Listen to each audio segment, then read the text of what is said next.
Olá, pessoal, sejam bem-vindos novamente ao nosso podcast Perícia Federal para a segunda parte sobre as dúvidas frequentes sobre a perícia criminal. Não posso esquecer que vocês já sabem, ciência e justiça estão sempre em evidência. E nesse episódio, a parte 2 sobre as dúvidas frequentes, nós estamos recebendo o nosso ex-presidente da APCF, Marcos Camargo, que prontamente aceitou o nosso convite, porque ele já é um expert em responder essas dúvidas frequentes, né, Dani? É isso. E eu vou voltar esse bloco com uma pergunta. Na verdade, eu vou emendar em duas que também são muito comuns para gente aqui na PCF. O perito criminal federal, meu presidente, ele é policial e ele tem porte de arma? Sim, ele é policial e se é policial ele tem porte de arma, né? Mas é uma pergunta bastante interessante porque ela faz a gente também avançar um pouquinho sobre essa questão do ser policial, né? No âmbito federal, a perícia criminal ela está inserida na carreira da Polícia Federal, então o perito criminal federal ele é um policial federal, tá? Então eu sou policial federal, tenho todas as prerrogativas do policial federal e atuo na carreira, na função, no cargo especificamente, melhor dizendo, de perito criminal federal. E se eu tenho todos os direitos, todos os deveres de um policial, é natural que a gente também tenha porte de arma, né? Inclusive a arma é fornecida pela própria corporação, sem prejuízo de você ter arma particular, mas ela é fornecida pela própria corporação. Mas é importante que se coloque também que o perito criminal ele faz parte de uma polícia especializada, né? Então existem várias nuances da polícia em si, né? Então a polícia não é só aquela polícia que necessariamente vai lá e cumpre o mandado de busca numa casa que as pessoas vêm lá, ou às vezes num confronto. É claro que como policial você está sujeito a várias dessas situações, a confrontos e etc e tal. Mas especificamente na perícia criminal, nós somos um tipo de polícia especializada, né? E a polícia especializada não é diferente, não tem menos direito ou mais direito do que as outras atividades de polícia que tem, como atividade de polícia administrativa, atividade de polícia judiciária, né, específica ali. Então nós temos essa atividade de polícia especializada, que é uma atividade de polícia científica, né? Com os mesmos direitos e deveres, mas especificamente na área de polícia científica. Então é muito importante que quando alguém busque a perícia criminal, ele tenha isso também em mente, né? Às vezes a gente vê muita gente que, você é perito criminal, mas assim, ele tem uma visão de polícia de que, eu quero... ir para confronto, tal. Pode acontecer? Pode.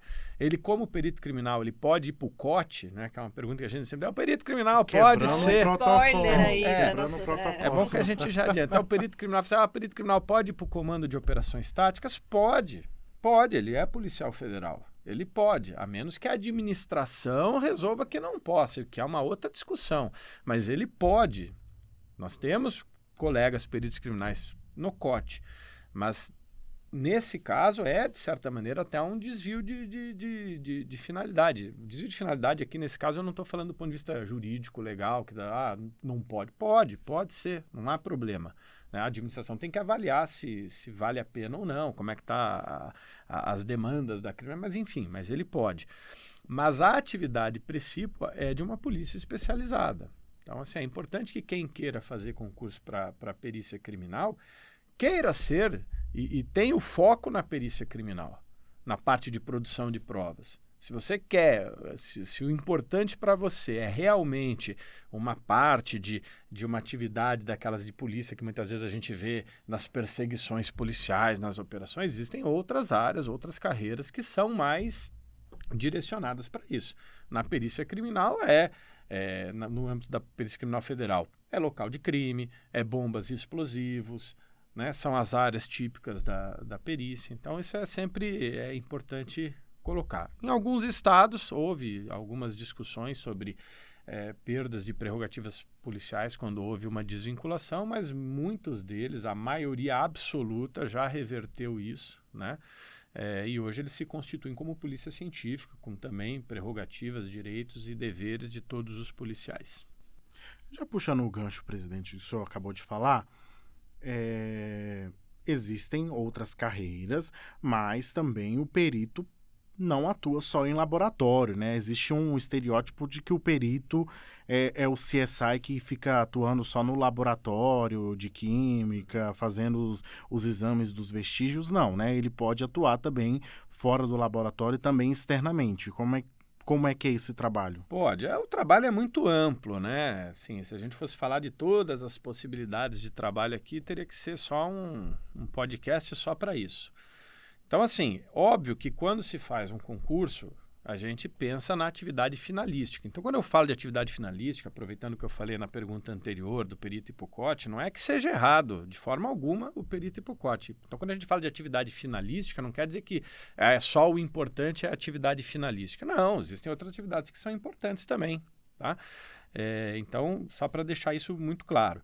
Então, a atividade finalística é você trabalhar na área que você foi selecionado. Então, se você é farmacêutico, é natural, né, que você vá trabalhar numa área de laboratório, né? Se você é de informática, na sua área de informática, se você é na área de meio ambiente, vai trabalhar na área de meio ambiente. Então, você vai ter um contato mais frequente com perícias externas. Mas existe aquela situação que é multidisciplinar, né? Então, um local de crime é multidisciplinar. Ele vai depender de um farmacêutico, muitas vezes, ou de áreas biológicas, vamos dizer assim. Ele pode precisar de pessoas da área de exatas. Então, um local de crime, por exemplo, um homicídio, um acidente de trânsito, são locais multidisciplinares. Então, é difícil você ter uma área só. Então, aí existe as especializações que você vai fazendo ao longo da carreira para que você se torne um especialista em local de crime. Então, você pode trabalhar só no laboratório, mas você pode ir para uma área de local de crime, onde você vai ter um trabalho externo maior. Você pode ter um trabalho de suporte às operações policiais, no sentido de produção de prova, né? Suporte nesse sentido, uma equipe específica de peritos para produção de provas em operações policiais. Erradicação de drogas, laboratórios clandestinos, alguns mandados de busca e apreensão que vão fazer com que você saia do laboratório, que você viaje, que você se desloque, que você participe de operações. Isso acontece também. Você tem atividades gerenciais. Alguém tem que gerir, né? Você precisa de um diretor técnico científico, você precisa de um chefe de laboratório, você precisa de alguém que cuide da logística, você precisa de alguém que cuide de recursos humanos. Então, muitas vezes você também vai deslocar colegas para essas funções mais administrativas. E o serviço público de uma maneira geral, né? Muitas vezes você pode ter habilidades que requeram o seu emprego, vamos dizer assim, na administração pública de uma maneira geral, no Ministério da Justiça, na Presidência da República, enfim. Então, é muito vasta a carreira, de forma alguma ela fica só restrita em laboratório. Pensando aqui na minha área que sou farmacêutico, por isso que eu falo muito de laboratório. Mas, evidentemente, embora o laboratório seja essa atividade finalística não quer dizer que é só ela que é importante de forma alguma. Todas essas outras também são importantes e são oportunidades que você tem ao longo da carreira para trabalhar, para também ir para outras áreas, né? Eu vou puxar para uma questão que pode ser uma dúvida frequente aí do pessoal. Nos últimos editais que tiveram vagas para perito, eles colocaram que preferencialmente seria lotado em locais de difícil provimento. Como que funciona isso? A pessoa tem que entrar na polícia já sabendo que ela pode ser colocada num lugar mais distante de casa e que um dia ela volta para casa. Como que funciona isso? Porque você comentou, né? Você foi para Curitiba, aí voltou para Brasília, aí foi para Curitiba, aí voltou. Como que é isso, essa dinâmica dentro da perícia criminal federal? Essa é outra pergunta importante para quem quer seguir a carreira, né? Porque é o seguinte, nós não temos perícia criminal municipal. Então, se a pessoa é de Curitiba, se a pessoa é de Londrina, se a pessoa é de Formosa, se a pessoa é de Imperatriz e quer fazer um concurso para perícia criminal, ou ela vai fazer para o estado que ela está, ou algum estado da federação, ou ela vai fazer para a União. Então, assim, a primeira coisa que ela tem que ter em mente é que, assim, não há nenhuma garantia, e muito provavelmente isso realmente não vai ocorrer, dela ficar na sua casa original. Tem gente que acha isso ótimo, porque quer realmente saída, conhecer outros lugares, mas para algumas pessoas isso é relevante, né? Então, isso é importante ter essa consciência de que muitas vezes você não vai ter um polo de perícia criminal na sua cidade natal, e isso vai te obrigar a ter que se deslocar, sair, morar em outro lugar. No âmbito federal, obviamente que essa questão ela é majorada, porque você está falando do Brasil inteiro. Você está falando do estado do Paraná, do estado de Goiás, está falando do Brasil inteiro, né? Então, assim, como a jurisdição da Polícia Federal é todo o Brasil, e nós temos um quantitativo hoje de policiais que não vai conseguir dar conta de todas as demandas em todas as regiões do Brasil, você precisa fazer algumas alocações, né? E isso é definido dentro do órgão, pela administração do órgão. Então, há um direcionamento vigente da administração do órgão de colocar o pessoal mais na região norte, que eles chamam de difícil provimento, não porque a região norte ou outras regiões não sejam boas, elas têm muitas coisas boas ali, mas muitas vezes como envolve o deslocamento de pessoas que não são daquela região, né? Às vezes são regiões que não são fornidas, vamos dizer assim, de uma malha rodoviária adequada, de uma malha aérea adequada. Então, muitas vezes a pessoa, mesmo estando numa cidade boa, às vezes ela não consegue ter a possibilidade de, vou pegar um feriado e vou para minha casa, vou visitar meus pais. Não consegue. Por isso que a gente coloca como de difícil provimento. Não é nada relacionado à cidade, mas, enfim, a estrutura para você se deslocar, né, da cidade. Então, algumas regiões de fronteira. Então, como são locais que você não consegue muitas vezes fixar pessoal, né? Então, você acaba usando os concursos públicos para que essa nova força de trabalho componha essas unidades, para que aqueles colegas que já estão lá há 2, 3, 4, 5, 8 anos possam retornar. Então, é mais ou menos por isso que você acaba lotando mais o pessoal nessas regiões, para você poder fazer uma circulação daquelas pessoas que já estão lá há muito tempo, que não são de lá, e que muitas vezes querem também retornar para suas casas, para próximo das suas casas, né? Então, essa é uma questão que existe na Polícia Federal, e é muito importante, quando a pessoa vai fazer um concurso, saber que existe essa possibilidade, né? Nas polícias científicas estaduais, enfim, nos estados, nas polícias civis que ainda têm a estrutura de perícia vinculadas a ela, aí essa visão existe também, só que ela é mais restrita ao estado.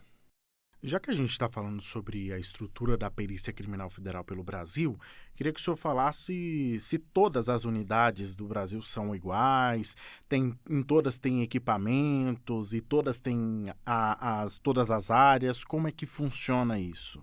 No âmbito da Polícia Federal, para você ver, por exemplo, eu vou fazer uma linha do tempo quando eu tomei posse, em 99. Quando eu tomei posse em 99, nós só tínhamos perícia criminal. Na época chamava-se SECRIM, que eram os setores de criminalística, ou seções de criminalística. Então, você tinha nas capitais das unidades os SECRIMs, e em Brasília você tinha o Instituto Nacional de Criminalística.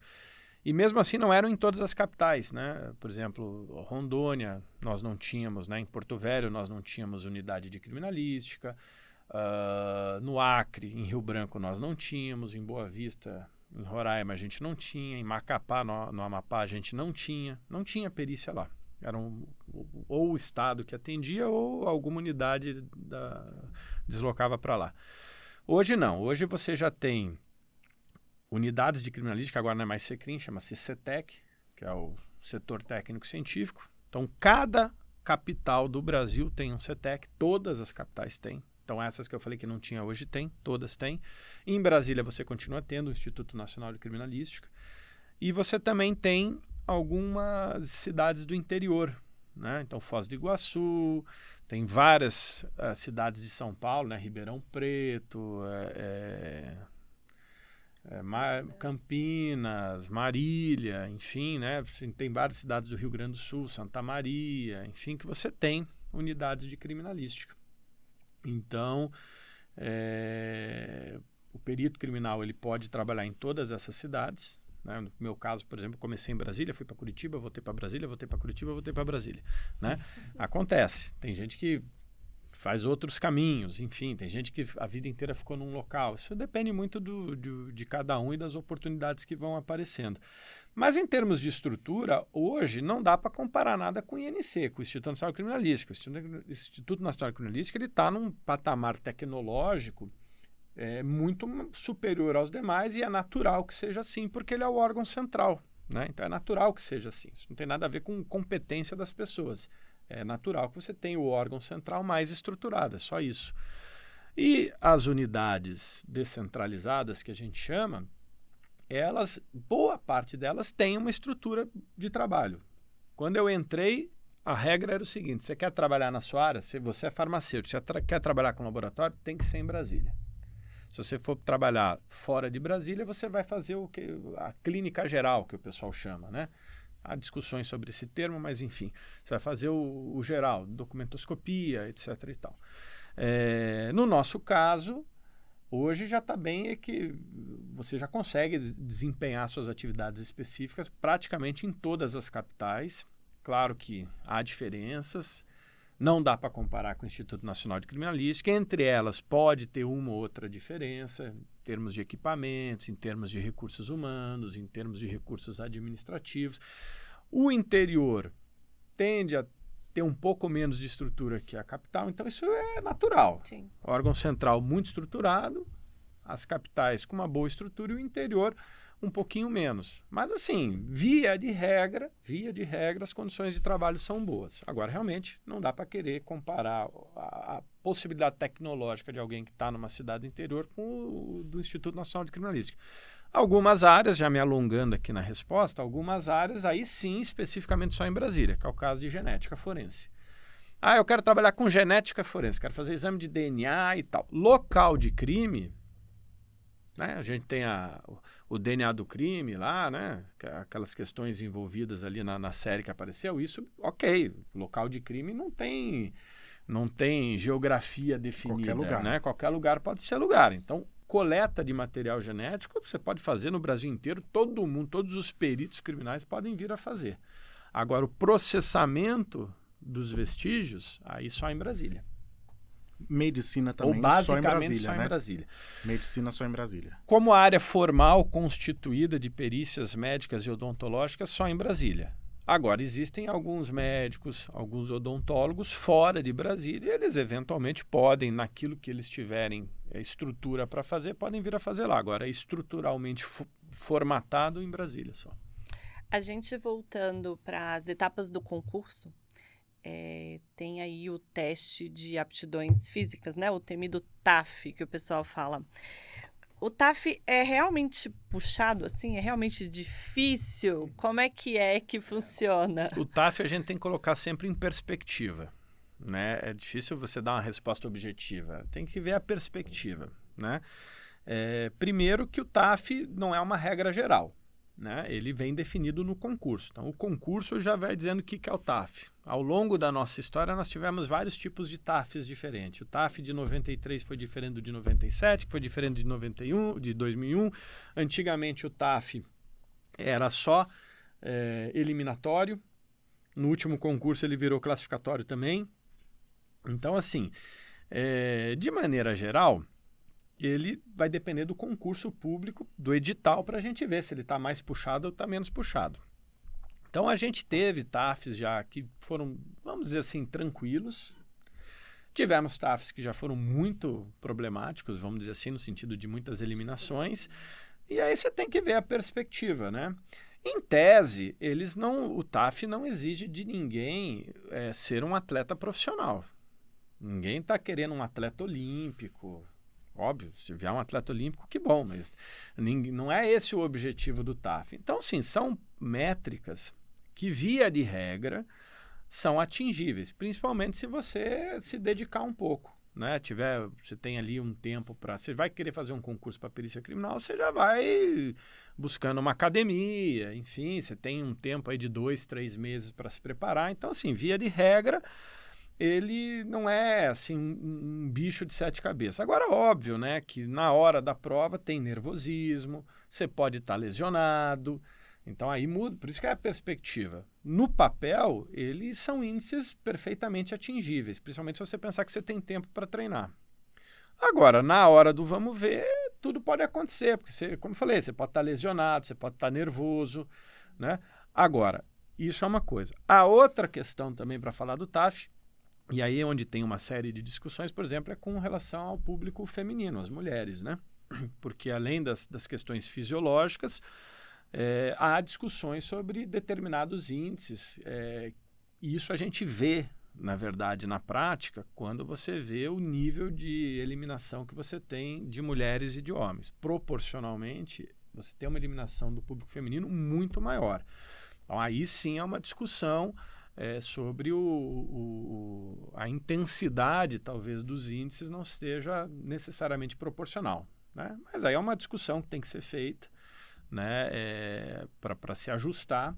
Mas, assim, em termos gerais, são índices que dá para você almejar. Acho que o maior problema realmente é o momento da prova, como é que está a tua condição física. Se você estiver lesionado, isso vai ser um problema para você.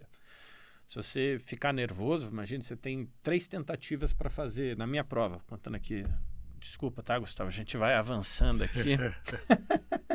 Mas é porque eu lembro dos detalhes, né? Na minha prova, por exemplo, quando eu fiz o TAF, o que estava pegando o pessoal era no salto em altura. Por alguma razão, sei lá, o lote ali de candidatos, o salto em altura era o problema, né? Muita gente nunca tinha saltado em uma coisa é você pular uma corda, tá? Outra coisa é você saltar em altura lá num equipamento de atletismo, enfim, né? Então, assim, aquilo gerou um pânico em muita gente. Aí você tem 3 chances, aí você vai a primeira, não conseguiu, aí pronto, você já começa a entrar. Então, essa questão psicológica, né?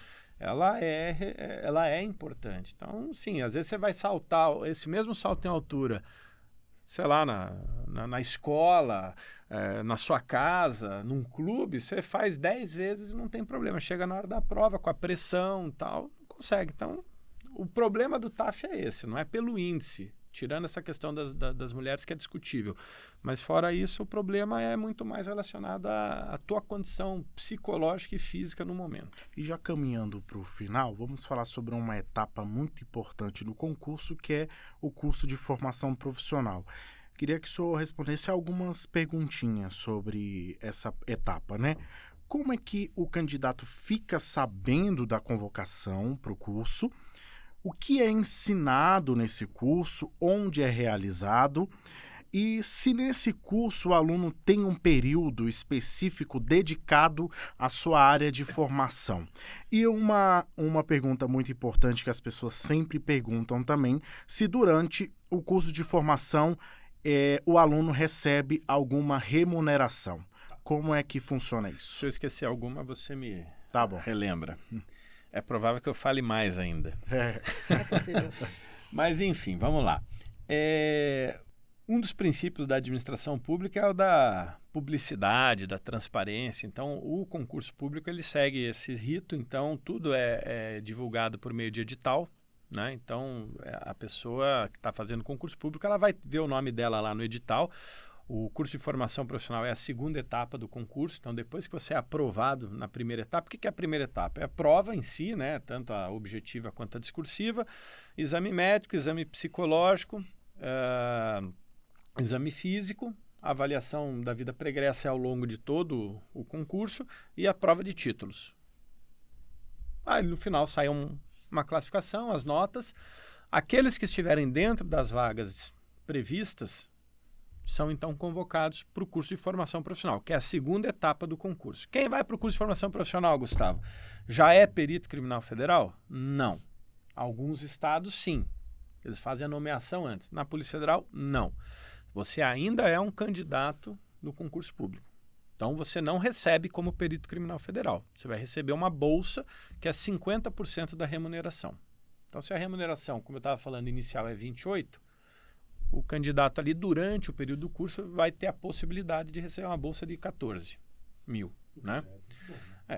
Então ele tem. Mas eu tenho outro emprego e nesse outro emprego eu tenho um salário maior. Se o emprego é da iniciativa privada e ele tem lá, é uma discussão jurídica para se ver, mas assim, se for de emprego público, às vezes vem a gente de outro emprego público, ele pode optar. Ele opta, né? Ele obviamente vai optar pelo que for mais vantajoso para ele.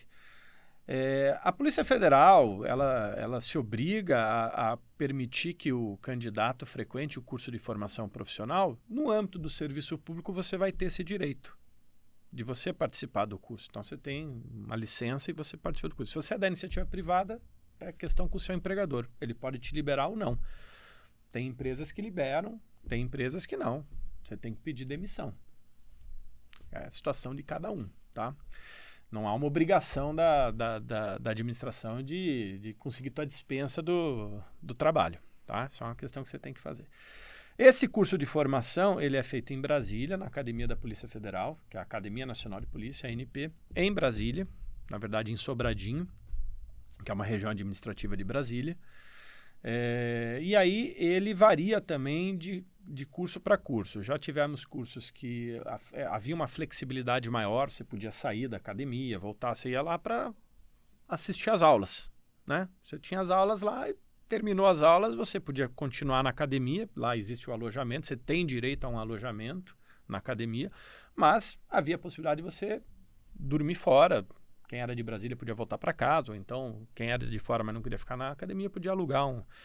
Isso caiu em desuso. Acho que até 2001 foi assim, depois não tem sido mais. Hoje tem sido obrigatório que todo mundo fique na academia, mesmo quem é de Brasília. Mas eu sou de Brasília, eu moro em Sobradinho. Não interessa, vai ter que ficar na academia. É a regra. Pode ser que no próximo edital mude a regra, mas historicamente, nos últimos concursos, essa é a regra. Fica na academia. E aí o regime, normalmente, pelos últimos concursos, o regime é de internato total. Você pode sair sábado e domingo. Sábado depois das aulas, aula de segunda a sábado. Às vezes tem aula no domingo, mas via de regra de segunda a sábado. Aí sábado você pode sair, domingo também. Varia de regra para regra, mas é mais ou menos esse conceito. O que você vai ter na academia? Você vai ter aulas relacionadas à perícia criminal. O que é um perito criminal, regime jurídico, o que é a Polícia Federal, regime jurídico da Polícia Federal, enfim, como é que são as disciplinas, o que faz a balística, o que faz a documentoscopia. Você vai ter essas aulas e você vai ter alguma aula da tua área de formação, mas ninguém vai ficar explicando para você, no caso de farmacêutico, que é o meu caso, farmacologia, porque isso aí você já sabe, você já fez o concurso. Eles vão te mostrar, você vai ter aulas de como se aplica o teu conhecimento na perícia criminal. E você tem aulas da linha policial especificamente. Então, armamento e tiro, educação física, técnica operacional, enfim. Aí você tem também disciplinas relacionadas à parte policial. Você vai ter essas aulas, né? Você vai fazer as provas e você pode ser eliminado a qualquer momento se você tiver algum comportamento incompatível, se você tiver algum outro tipo de... a vida pregressa continua sendo analisada e se você não atingir aquelas notas que são obrigatórias, tem matérias que você tem que tirar uma nota mínima, se você não atingir, você também pode ser desligado do curso. Terminou o curso de formação, ok, foi aprovado, aí sim vem a nomeação. E no curso de formação você vai escolher onde você vai trabalhar. Você vai escolher dentre as opções que a administração te colocar. E como é que você escolhe? O primeiro lugar escolhe primeiro, o segundo lugar depois, o terceiro lugar depois. E os últimos lugares vão pegar o que vai sobrando ali. Basicamente, é isso que acontece. Quanto tempo dura o curso?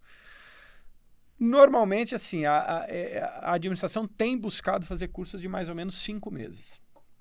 Tá? Mas a gente já viu, né, Gustavo e Dani, na época da pandemia, já teve cursos mais curtos, de 2 meses. Mas, assim, em situações normais, a ideia é que se faça um curso de 4, 5 meses. É isso. A gente tem ainda aqui, Gustavo, uma lista de perguntas para fazer. Então, eu acho que a gente vai ter que fazer o bloco 3, o bloco 4. Então, futuramente, aí, com certeza, a gente coloca mais questões para o Camargo nos responder aí, nos ajudar e ajudar o pessoal que está buscando a carreira. É bom para o pessoal mandar perguntas também, né? É isso. Ficar mais interessado no tema, né? Acho que as principais foram elucidadas, né? Mas as dúvidas sempre aparecem, né? Sempre o pessoal tem dúvidas. Mas acho que só uma última pergunta, Dani, que eu acho que para fechar que é a questão da carga horária, que eu acho que aí fecha a questão completa sobre a profissão, curiosidade, e só carga horária e a gente fecha. E é isso, pessoal. Aí a próxima, aí siga a gente nas redes sociais, manda nas redes sociais, a gente abre uma caixinha de perguntas, responde lá e Essa é daí, isso. mais 10 minutinhos a gente responde. Mais rápido. Eu dou 30 segundos para o senhor responder essa. Então tá. Primeiro, dedicação exclusiva. Você não pode ter outro emprego. O que você pode ter é alguma atividade relacionada a magistério, enfim, mas fora isso é dedicação exclusiva. Regime de 40 horas semanais. O tradicional, 8 horas de segunda a sexta. Pode trabalhar em regime de plantão, 24/72, 24 horas direto, folga 72 horas, em algumas unidades. Não é em todo lugar. Tem algumas unidades que admitem esse trabalho. Fora isso, o que existe é o regime de sobreaviso, que é remunerado hoje, né? Isso é uma briga também que se teve, muita das brigas das entidades de classe. Então, o sobreaviso, que é além dessas 40 horas, se você estiver na escala de sobreaviso, você fica naquele dia, naquele momento de sobreaviso, você fica, como o próprio nome diz, de sobreaviso. Se tiver qualquer ocorrência fora do horário de expediente ou fora da rotina normal do expediente, é você que atende. Tá? E aí você tem uma remuneração adicional para isso, assim como você também tem uma remuneração adicional para quem está em unidade de difícil provimento, que eu acabei esquecendo de falar. Então, nessas que a gente tinha falado, difícil provimento, fronteira e tal, você também tem uma remuneração adicional para, como se fosse uma indenização / incentivo para você ficar lá. E ainda numa possível grande operação, o policial pode ser acionado ali, caso seja necessário, né? Pode. Aí ainda você tem as missões policiais, que você pode tanto fazer para participar de uma operação policial, e aí para atuar específica naquela operação policial, como pode ser no interesse da unidade de criminalística, ou da unidade descentralizada, ou mesmo da unidade central, que são as missões para cursos, seja para participar ou para ministrar, sejam missões no interesse da atividade pericial em si. Eu preciso colher um material, preciso fazer uma análise, preciso fazer uma perícia que seja num local que é distante da tua sede. Aí você tem essas viagens e aí você também é indenizado, né? Você tem diária, essas questões todas aí envolvidas. Pode ir. Eu já ia me despedir, então Não, vou deixar você... Eu ia fazer uma última pergunta, brincadeirinha, mas vamos nos despedir.